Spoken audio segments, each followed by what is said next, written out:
மக்களே கண்ணுக்கு முன்னால எவ்வளவு காய்கறி இருந்தாலும் நம்ம கண்ணு வந்து மீன் குழம்பு வைக்கணும், அப்புறமா கிழங்க மயக்கணும், அப்படியே தான் சொல்லிட்டு இருந்துச்சு பார்த்துக்காங்க. அப்படியாக நம்ம இனி யோசிச்சு ரொம்ப மண்டையை போட்டு குழப்பாண்டா. இன்னைக்கு வந்து வாங்கிட்டு வந்த மீனை சூப்பராக வந்து மாங்காய்லாம் போட்டு வச்சு ரொம்ப நாள் ஆச்சு பார்த்துக்காங்க. சந்தையிலேருந்து ராணி அம்மாட்ட இருந்து மாங்காய் வாங்கிட்டு வந்தேன் பார்த்தீங்களா? மாங்காய், முருங்கைக்காய், பச்சை மிளகு, தக்காளி எல்லாத்தையும் அரிஞ்சு போட்டு நம்ம கன்னியாகுமரி மசாலா போட்டு கையால் குழப்பி உப்பு புளி எரிப்பு சொல்லுன்னு இருந்துச்சு மக்களே. கடைசி கருவேப்பிலையும் தூவி இறக்கணும். டேஸ்ட் எல்லாம் அடி பொலியா இருக்கும் மக்களே. இதுக்கு வந்து சூப்பரான காம்பினேஷன் என்ன பார்த்தீங்கன்னா, மர்ச்சினி கிழங்கு மயக்கி வச்சு சாப்பிட்றது தான். நிறைய பேர் மர்ச்சினி கிழங்கு எப்படி மயக்கிறது ரெசிபி சொல்லுங்கன்னு கேட்டிருந்தீங்க. இந்த வீடியோவில் உங்களுக்காண்டி ஷேர் பண்ணுறேன். ஃபர்ஸ்ட் மர்ச்சினி கிழங்கு நிறைய பேர் மரவள்ளி கிழங்குன்னு சொல்லுவாங்க, சில ஊரில் கப்பன்னு சொல்லுவாங்க, எங்கள் ஊரில் மர்ச்சினி கிழங்குன்னு சொல்லுவோம். அந்த மர்ச்சினி கிழங்கு வந்து குட்டி குட்டியாக வெட்டலாம், பெருசு பெருசாக வெட்டலாம்.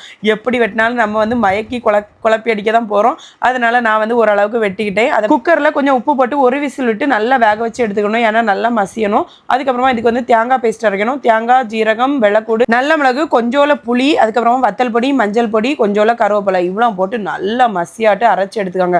அதுக்கப்புறமா கிழங்கு நம்ம வேக வச்சிருப்போம்ல, வேக வச்சப்புறமா தண்ணியை தூர ஊற்றிடணும். சிலர் நினைப்பாங்க கிழங்குல உள்ள சத்தெல்லாம் தண்ணியோட போயிடும், தண்ணிக்குள்ளே போட்டு நம்ம மசாலா ஊற்றி நல்லா குழப்பிடுவோம் அப்படின்னு.